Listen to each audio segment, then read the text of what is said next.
सप्तशती पाठ प्रथम अध्याय। मेधा ऋषि का राजा सुरथ और समाधि को देवी की महिमा बताते हुए मधु कैटव वध का प्रसंग सुनाते हैं। महर्षि मार्कंडेय बोले, सूर्य के पुत्र स्वार्णी की उत्पत्ति की कथा विस्तार पूर्वक कहता हूँ, सुनो। स्वार्णी महाकाया की कृपा से जिस प्रकार मनवंतरण के स्वामी हुए उसका भी हाल सुनो। पहले स्वारोचिस नामक राज्य था। वह प्रजा को अपने पुत्र के समान मानते थे, तो भी कोलादिवंशी राजा उनके शत्रु बन गए। दुष्टों को दंड देने वाले राजा सुरथ भी उनके साथ लड़ाई हुई। कोला विध्वंसियों की संख्या में कम होने पर भी राजा सुरथ युद्ध में उनसे हार गए। तब वह अपने नगर में आ गए। केवल अपने देश का राज्य ही उनके पास रह गया और वह उसी देश के राजा होकर राज्य करने लगे। किंतु उनके शत्रुओं ने उन पर वहां आक्रमण किया। राजा को बलहीन देखकर उसके दुष्ट मंत्रियों ने राजा की सेना और खजाना अपने अधिकार में कर लिया। राजा सुरथ अपने राज्य अधिकार को हार कर शिकार खेलने के बहाने घोड़े पर सवार होकर वहां से एक भयंकर वन की ओर चले गए। उस वन में उन्होंने महर्षि मेधा का आश्रम देखा। वहां मेघा महर्षि अपने ऋषियों तथा मुनियों से सुशोभित बैठे हुए थे और वहां कितने ही हिंसक जीव परम शांति भाव से रहते थे। राजा सुरथ ने महर्षि मेधा को प्रणाम किया और महर्षि ने भी उनका उचित सत्कार किया। राजा सुरथ महर्षि के आश्रम में कुछ समय तक ठहरे।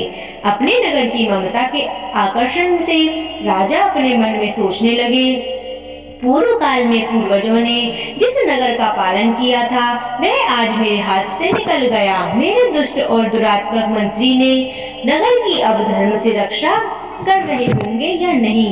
मेरा प्रधान हाथी, जो कि सदा मद की वर्षा करने वाला और शूरवीर था, मेरे बैरियों के वश में होकर न जाने क्या दुख भोग रहा होगा। मेरे आज्ञाकारी नौकर, जो मेरी कृपा से धन और भोजन पाने से सदैव सुखी रहते थे और मेरे पीछे पीछे चलते थे, वह अब निश्चय ही दुष्ट राजाओं का अनुसरण करते होंगे और मेरे दुष्ट एवं दुरात्मक मंत्रियों द्वारा व्यर्थ ही धन को व्यय करने से संचित किया हुआ मेरा खजाना एक दिन अवश्य खाली हो जाएगा। इस प्रकार की बहुत सी बातें सोचता हुआ राजा निरंतर दुखी रहने लगा। एक दिन राजा सुरथ ने महर्षि मेधा के आश्रम के निकट एक वैश्य को देखा। राजा ने उससे पूछा, भाई तुम कौन हो? यहाँ तुम्हारे आने का क्या कारण है और तुम मुझे शोकग्रस्त अनमते से दिखाई देते हो, इसका क्या कारण है? राजा ने वह नम्र वचन सुन वैश्य ने महाराज सुरथ को प्रणाम करके कहा। वैश्य बोला, राजन, मेरा नाम समाधि है। मैं धनियों के कुल में उत्पन्न एक वैश्य हूँ। मेरे दुष्ट स्त्री पुत्रादिकों ने लाभ से मेरा सब धन छीन लिया और मुझे घर से निकाल दिया है। मैं इस तरह से दुख होकर इस वन में चला आया हूँ और यहाँ रहता हुआ मैं इस बात को भी नहीं जानता कि अब घर में इस समय सब कुशल है या नहीं। यहाँ मैं अपने परिवार का आचरण संबंधी कोई समाचार भी नहीं पा सकता कि वह घर में इस समय कुशल पूर्वक है या नहीं। मैं अपने पुत्रों के संबंध में यह भी नहीं जानता कि वह सदाचारी हैं या दुराचार में फंसे हुए हैं। राजा बोले, जिस धन के लोभी स्त्री पुत्रों ने तुम्हें घर से निकाल दिया है, फिर भी तुम्हारा चित्त उनमें क्यों प्रेम करता है? वैश्य ने कहा, मेरा विषय में आपका ऐसा कहना ठीक है, किंतु मेरा मन इतना कठोर नहीं है। यद्यपि उन्होंने धन के लोभ में पकड़कर पितृ स्नेह को त्याग कर मुझे घर से निकाल दिया है, तो भी मेरे मन में उनके लिए कठोरता नहीं है। हे महामते, मेरा मन फिर भी उनमें क्यों फंस रहा है, इस बात को जानता हुआ भी मैं नहीं जान रहा। मेरा चित्त उनके लिए दुखी है। मैं उनके लिए लंबी लंबी सांसें ले रहा हूँ। उन लोगों में मेरा प्रेम नाम को नहीं है, फिर भी ऐसे निस्नेहियों के लिए मेरा हृदय कठोर नहीं होता। महर्षि मार्कंडेय जी ने कहा, हे ब्राह्मण, इसके पश्चात महाराज सुरथ और अब वह वैश्य दोनों महर्षि मेधा के समीप गए और उसके साथ यथा योग्य न्याय संभाषण करके दोनों ने वार्ता आरंभ की। राजा बोले, हे भगवान, मैं आपसे एक बात पूछता हूँ, सो आप कृपा करके मुझे बताइए। मेरा मन अधीन नहीं है, इससे मैं बहुत दुखी हूँ।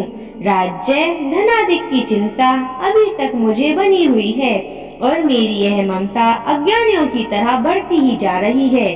और यह समाधि नाम वैश्य भी अपने घर से अपमानित होकर आया है। इसके स्वजनों ने भी इसे त्याग दिया है। स्वजनों ने त्यागा हुआ भी यह उनसे हार्दिक प्रेम रखता है। इस तरह हम दोनों ही दुखी हैं। हे महाभाग, उन लोगों के अवगुणों को देखकर भी हम दोनों के मन में उनके लिए ममता जनित आकर्षण उत्पन्न हो रहा है। हमारे ज्ञान रहते हुए भी ऐसा क्यों है? अज्ञानी महापुरुषों की तरह हम दोनों में यह मूर्खता क्यों है? महर्षि मेधा ने कहा, विषम मार्ग का ज्ञान सब जंतुओं को है।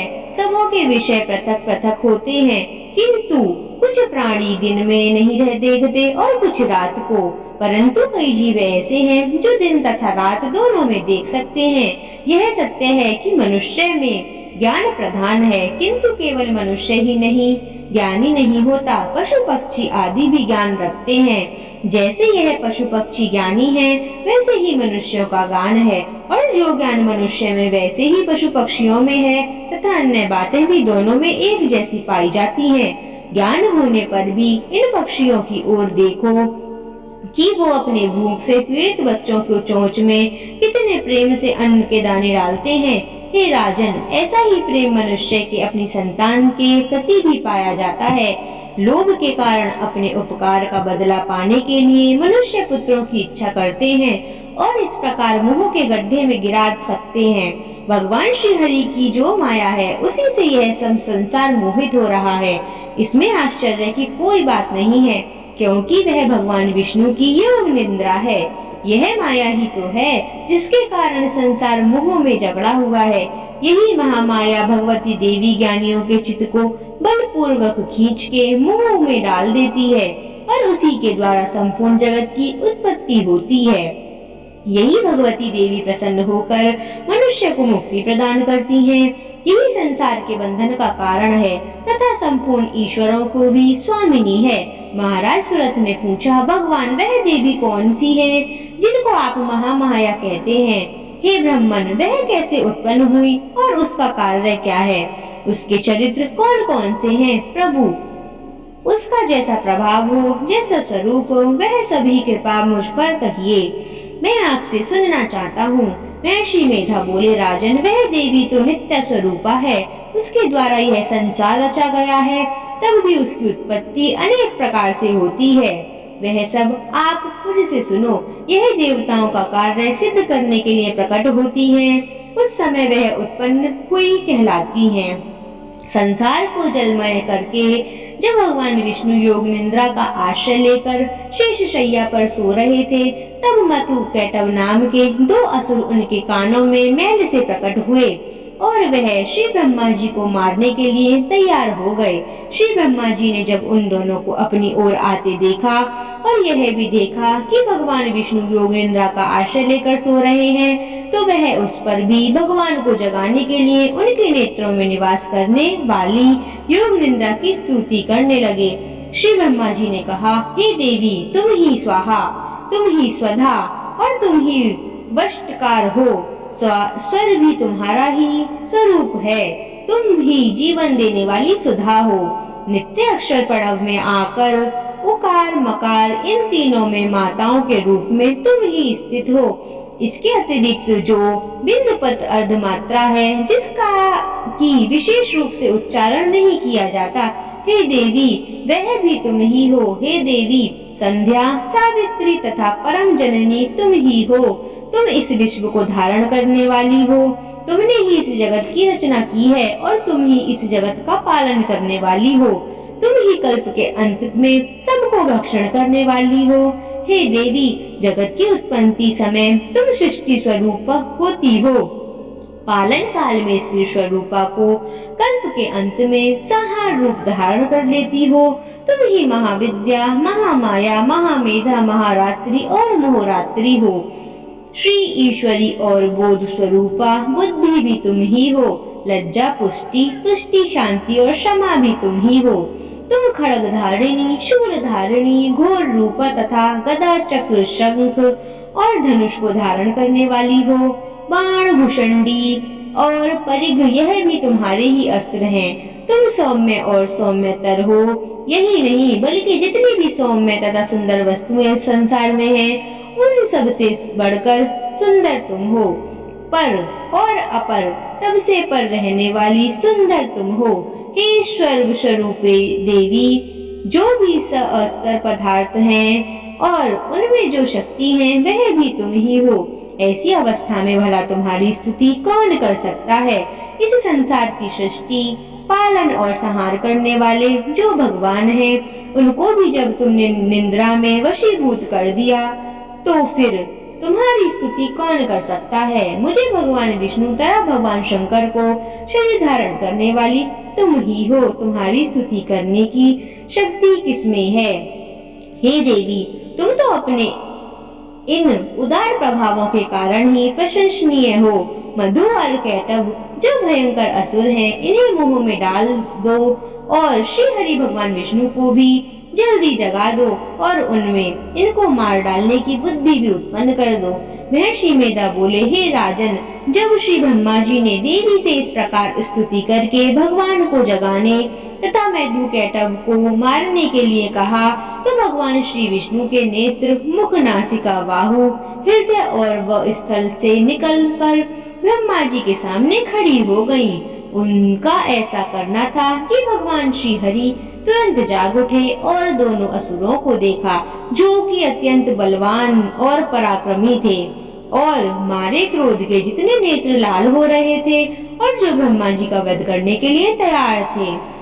तब कुंद्र हो उन दोनों दुरात्मा असुरों के साथ भगवान श्री हरि पूरे 5 वर्ष तक लड़ते रहे। एक तो यह अत्यंत बलवान तथा पराक्रमी थे, दूसरे महामाया ने भी उन्हें मुंह में डाल रखा था। अतः वह श्री भगवान के कहने लगे, हम दोनों तुम्हारी वीरता से अत्यंत प्रसन्न हैं, तुम हमसे कोई वर मांगो। भगवान ने कहा, यदि तुम मुझ पर प्रसन्न हो तो अब तुम मेरे हाथों में से मर जाओ। बस इतना सा ही वर मैं तुमसे मांगता हूँ, यहाँ दूसरे वर से क्या प्रयोजन है। महर्षि मेधा बोले, इस तरह से जब धोखे में आ गए और अपने चारों को जल ही जल देखा, तो भगवान श्री हरि से कहने लगे, जहाँ पर जल ना हो, सूखी जमीन हो, उसी जगह हमारा वध कीजिए। महर्षि मेधा कहते हैं, तथास्तु कहकर भगवान श्री हरि ने उन दोनों को अपनी जांग पर लिटाकर उन दोनों के सिर काट डाले। इस तरह से यह देवी श्री ब्रह्मा जी की स्तुति करने पर प्रकट हुई थी। अब तुमसे उसके प्रभाव का वर्णन करता हूँ, सो सुनो। भक्तों, यहाँ पर प्रथम अध्याय समाप्त होता है और हम दूसरे दिन, गुप्त नवरात्रि के दूसरे दिन, माँ दुर्गा सप्तशती का दूसरा अध्याय पढ़ेंगे। तो रोज सुबह हमारी वीडियो को देखना बिल्कुल भी ना भूलें। दुर्गा सप्तशती का प्रथम अध्याय ही समाप्त होता है। दूसरे दिन हम दूसरा अध्याय लेकर आपको इसी तरह से मिलेंगे सुबह 4 बजे। तो राधे राधे दोस्तों, जय माता दी। माता की कृपा सब पर बनी रहे।